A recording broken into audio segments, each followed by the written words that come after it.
Hey everyone, Ash here from ME Odyssey. This is just a quick update before today's video, just regarding the Mass Effect Remaster news that has been coming out over the last few weeks or so.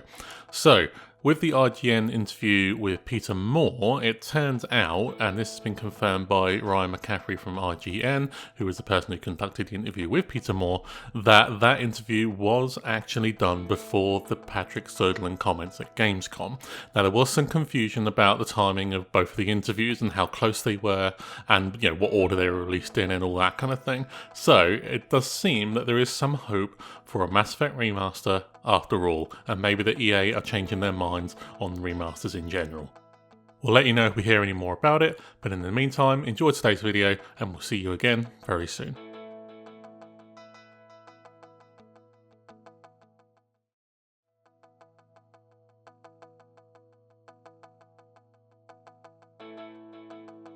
Other than a gameplay leak which by now is roughly 2.5 years old, and maybe a couple of snippets of in-engine shots in the most recent trailer, there's been basically nothing in the way of actual solid gameplay for Mass Effect Andromeda. And while we wait until in 7 days later this year for the pot of gameplay gold that we crave so much, it's two other recent EA titles that may give us at the very least a glimpse into what we can possibly expect to see and hear in Mass Effect Andromeda, when it finally releases in 2017. These games are Mirror's Edge Catalyst and Battlefield 1. Hey everyone, I'm Ash from ME Odyssey, and in this video we'll be taking a look at various elements from Battlefield 1 and from Mirror's Edge Catalyst to give us a somewhat better understanding of what to look forward to in the newest entry to the Mass Effect series. Or at the very least, it should give you another video to tide you over for the next couple of months until in 7 Day. Also, just before we get started, the Battlefield 1 gameplay comes from my own recording of early access to the open beta, so if there are any visual glitches that you notice in the footage, it's a beta, so it may happen from time to time. So to start with, Battlefield 1, Mirror's Edge Catalyst and Mass Effect Andromeda all use the same game engine or variations of the same game engine, Frostbite.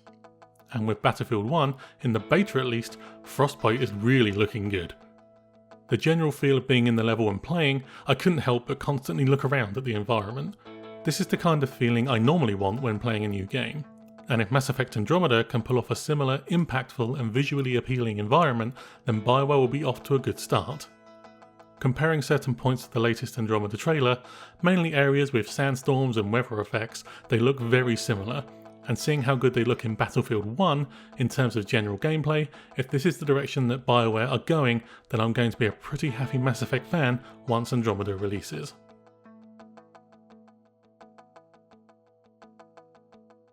There is one thing from the Battlefield 1 beta that we can compare directly to Andromeda gameplay, and that's the fire and explosion visual effects portion of the gameplay leak. Looking at the fire and explosion effects from the leak and Battlefield 1, they are very similar visually, and in terms of both, a lot more realistic than the fire and explosion effects that we're used to seeing in the original Mass Effect Trilogy. Not saying that the effects in the original trilogy weren't cool, but from what we've seen in the gameplay leak and in Battlefield 1, BioWare is setting the bar extremely high in terms of visual effects as well as sound effects, and it's going to look awesome.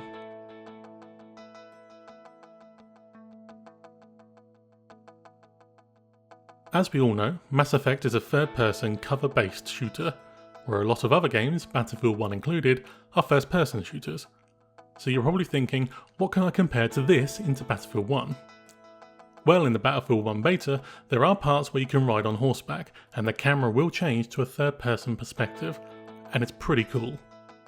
The problem I've sometimes had with the third-person perspective is that the camera will sometimes struggle to give you a good angle of what's going on because it will get stuck for some unimaginable reason, or turned into a direction opposite to where you want to go, or various other weird and wonderful issues. I'm happy to say Battlefield 1 does not have this issue when going into third person, at least not in the beta as far as I played, and the beta is pretty cool, so I played a bunch. And if this is what will be implemented into Mass Effect Andromeda, I think people will be pretty happy with what they see.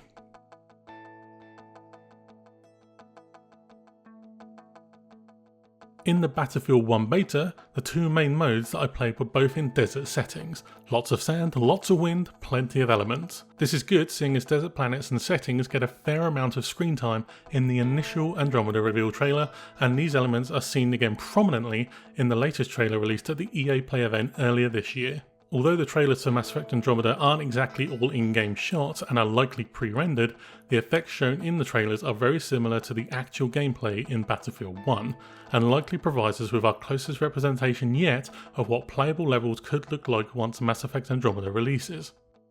Imagine looking at this clip, but then imagine alien plant life, alien wildlife, one of our newly landed settlements. Kinda cool. So at this point you're probably wondering why I mentioned Mirror's Edge Catalyst at the beginning of the video, but I've literally said nothing about it since. Well, here we are. Since I started researching for this video, I found a few bits and pieces here and there that mention the fact that because Mirror's Edge Catalyst and Mass Effect Andromeda both use the Frostbite 3 engine, that the cutscenes in particular in Mirror's Edge will look very similar to the cutscenes we'll eventually see in Mass Effect Andromeda. And if this is the case, then I'm all on board. Cutscenes in the first Mirror's Edge were done in a certain animation style, but in Catalyst, they decided to utilise the Frostbite engine's power and create some really cool looking cutscenes. The scenes run extremely smooth and keep you interested in what's happening on screen. Combine this with the in-game graphics and gameplay from Battlefield 1, and we can very much look forward to the best looking Mass Effect game yet.